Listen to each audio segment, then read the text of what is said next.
Hello guys, nag-live good ka na ba? Hindi ka pa rin nagli-live good? Bakit? So guys, kung ikaw ay matagal nang iniimbitahan nung nag-share ng video na to, it's about time. Ako, experience ko kasi ay dati akong tindero, vendor. Nangangarap din naman ako, namasukan din ako iba't ibang kumpanya, pero hindi ko makuha yung pangarap ko. Pero may katwiran kasi yung iba kong mga kasamahan, mga katrabaho, na okay lang kasi pagdating ng araw meron naman tayong SSS at yun yung bubuhay sa kanila. Yun ang mindset. Tapos meron akong anak, pag-aaralin ko yan ang tutulong sa akin. Guys, mali po yung mindset. Kaya po tayo nag-i-stay sa kahirapan, nag-i-stay tayo sa employment kahit wala nakukuha.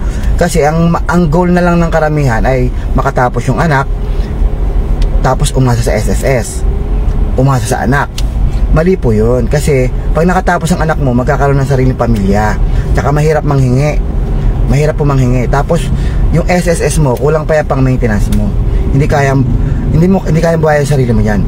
Imagine mo 60 ka, malakas ka pa, tapos magkano lang yung SSS mo, diba? So yung anak mo naman may pamilya na. So hindi po siya nagkakatotoo, hindi po siya realistic. Marami pong mga ganyan na ginagawang retirement yung anak, pagdating ng araw wala rin po silang napapala. Okay, so wag mong isugal yung isang bagay.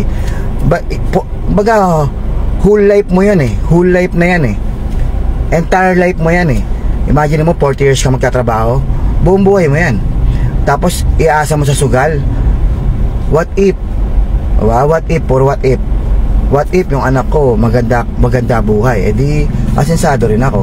What if puro ganun eh, paano nga kung hindi nangyari? Paano kung yung mga anak mo kagaya mo lang, na ordinaryong empleyado lang, maliit lang ang sweldo, may 3 anak? So hindi rin mangyayari yung sinasabi mo na sila ang sasalo sa'yo. Marami na po akong nakitang ganyan, tumanda at yung mga anak nila walang-wala rin, kaya yung magulang naghahanap pa rin ng racket. Yung iba nagtitinda sa palengke, nagpapasada ng trike. Ito, yan nasa harap ako, nakita niya, matanda na yan, nagpapasada yan ng trike. Hindi pala makita. Okay, hindi matanaw. Okay, ang dami rito, nagpapasada ng tricycle, jeep, taxi. Kasi nga nag-retire sila ng walang pera, at yung anak wala rin pera. So wag niyong iasa guys. Kaya ngayon, kung magdinegosyo ka, ang hirap naman mag-start kasi wala kang alam, ang taas ng competition, ang laki ng kapital, mahirap makipagsapalaran din. So ngayon, merong live good, ini-invite ka ng kaibigan mo, kakilala mo, kay stranger man yan o kaibigan mo, iniimbitahan ka.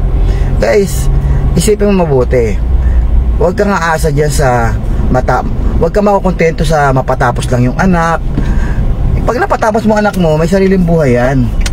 Oo, hayaan mo siya, natulungan mo siya, pero dapat natulungan mo rin sarili mo. Dapat napaghandaan mo rin yung sarili mo. Hindi puro anak. Balang araw magsisisi ka kasi yung anak mo maganda buhay, may sariling pamilya, pero hindi ka naman nabibigyan ng pera. Hindi naman sobrang ganda buhay. Ibig sabihin sapat lang para sa kanila. Ikaw hindi ka makahingi. Meron namang hindi nagkukusang anak. Paano kung hindi nagkukusang anak mo? Paano kung gipit din ang anak mo? Alam mo yun? Tapos ikaw, SSS lang inaasahan mo, magkano lang? Paano kung ganun mangyari? Dapat iniisip mo ngayon pa lang, ano yung hindi sapat ang mapagtapos ng anak. Pangarap yan para sa anak, pero yung pangarap para sa sarili mo, hindi yan. Okay? Pati SSS pa, inaasahan mo. Magkano lang yan? Sabi mo ng 4-5 isang buwan. Magkano lang yan? Ano lang mabibili ng 4-5 mo? Diba? Gusto mo ba ng ganung buhay? At the age of 60, kung mabubuhay ka pa ng another 20 years, mamamatay ka halimbawa 80, 20 years kang naghihirap, wala nang tatanggap sa yung trabaho kasi matanda ka na, tapos mahina ka na rin kung magra-racket ka dyan, magtitinda ka, magbiyahe ka ng tricycle, jeep, taxi, mahina ka na rin. So 20 years mong gagawin yan hanggang sa patuloy ka nanghihina. Imagine mo, miserable buhay mo. Ang ganda ng buhay mo nung panahon na kabataan mo hanggang umabot ka ng 60, maganda position mo sa trabaho. Pero pagdating mo ng retirement age, tapos yung the next 20 years mo pa o 10 years pa, miserable. Gusto mo ba ng miserableng ending? Tingnan niyo yung mga matatanda ngayon, ang lulungkot ng buhay. Bakit? iniiwan ng mga anak, hindi na dinadalaw ng anak, hindi pa binibigyan ng pera, kanya-kanya ng diskarte matatanda para lang magkapera. Experience ko po yan sa amin lang alam na alam ko yan sa mga kamag-anak ko, nakita ko yan. So guys, huwag kayong papayag na pagtanda walang mangyari, wala kayong napundar na nagja-generate ng income na pwedeng bumuhay sa'yo. Yun yung goal. Kaya minsan hindi nyo pinapansin yung live good, yung opportunity ng network marketing, hindi nyo pinapansin kasi feeling nyo, okay naman ako may trabaho naman ako, napag-aaral ko naman ang anak ko, may SSS naman ako. Guys, kulang yung goal mo, hindi yan sapat. Sinabi ko na kanina, yan ang ending mo. Pag yan ka umasa, yun ang ending mo. Ang ending mo niya, wala pa rin pera, gipit ka pa rin, tapos ka pa rin, buka ka pa rin kawawa. So kailan mo paghahandaan yan guys? Kailan? Sa future o today? Kailan mo paghahandaan? Sa future o today?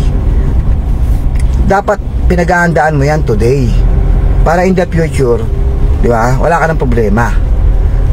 Gawin mo lahat para makuha pangarap mo sa panahon na to, habang malakas ka, habang bata ka. Kunin mo lahat ng pangarap mo, magpundar ka ng maraming asset. Pwede kang magpatayo ng apartment, pwede kang bumili ng farm, pwede kang magpatayo ng resort. Maraming paraan. Invest mo yung pera mo. Paano nga kung walang pera, di ba? Yun nga sabi ko, maghanap ka ng extra income, maghanap ka ng negosyo na kayang-kaya mong simulan kahit wala ka masyadong kapital. Guys, yung live good, ang dami na pong yumaman. Hindi na ho question kung may yumaman ba dyan. Napakarami na. Kaya ka lang nagdadalawang isip sumali kasi nakatingin ka doon sa mga hindi yumaman. Natural, marami ring hindi yumaman. Pero kung tutuusin, computein mo sa employment ba, ilan ang yumayaman?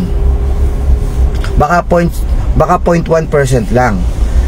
Sa live good, ilan ang yumayaman? Ilang porsyento ang yumayaman? Napakarami, lalo na sa live good.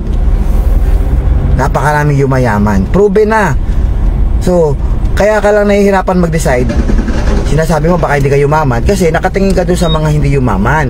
Dapat tingnan mo, maraming yumaman. Yun ang pagbasihan mo, maraming yumaman. Kaya, pwede mo sabihin, maraming yumaman. Ibig sabihin, malaki yung chance. Malaki yung chance. Ngayon, aralin mo ngayon kung ano ginawa ng mga yumaman. Huwag mong interviewin yung mga hindi kumikita. Kasi ini-interview mo yung hindi kumikita Ba't kayo hindi kumita? Ay, tinan mo yung comment niya, negative. Hindi raw siya kumita sa live good. Ay, hindi na rin ako sasali dyan. Kaya nga ikaw nadi-discourage kasi ang binabasa mong comment, yung mga hindi kumikita. Yung mga hindi kumikita, sila po yung mga biktima ng sariling kawalan ng kaalaman. Sila po yung biktima ng katamaran. Sila po yung mga tamad tsaka hindi inaaral yung negosyo. Sila po yung mga hindi pinagsumikapan yung negosyo. Kaya sila hindi kumikita. Karamihan po dyan hindi inaaral ng mabuti at hindi ginagawa. Mali yung mindset.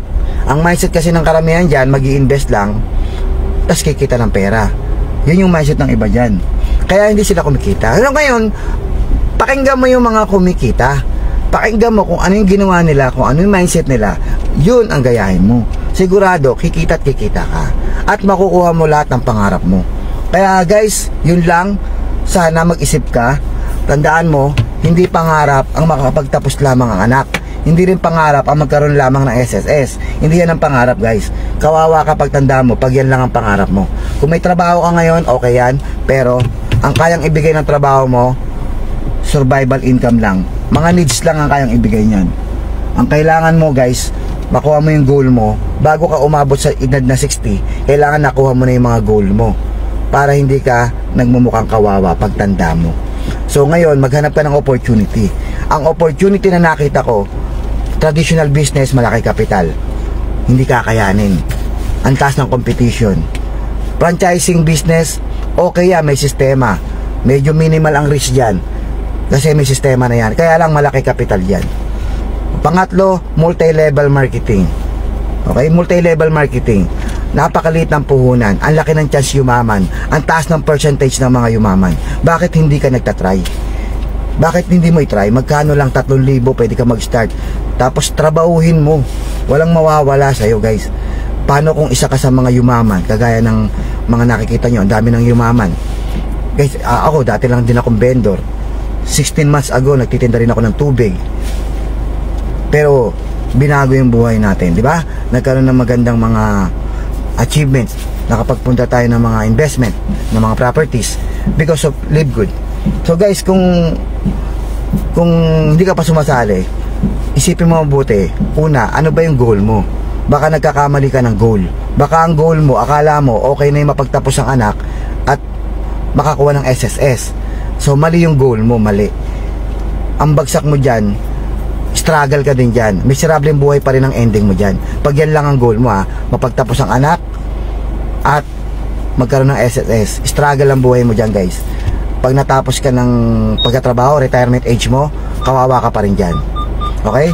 So dapat ang goal mo, magkaroon ng mga investment properties na nagge-generate ng income. Dapat yun ang goal mo. Ngayon, sa mo hahanapin yun? Doon sa tatlong sinabi ko. Traditional business, franchising, or network marketing, or Live Good. Guys, mag-Live Good ka. Ang liit lang ng kapital. Sana isa ka sa mga aasenso. Kung nanonood ka ngayon, 1 year from now, 2 years from now, pag umasenso ka, sabihin mo sa akin, napanood mo yung video, tapos ginawa mo, ngayon mayaman ka na.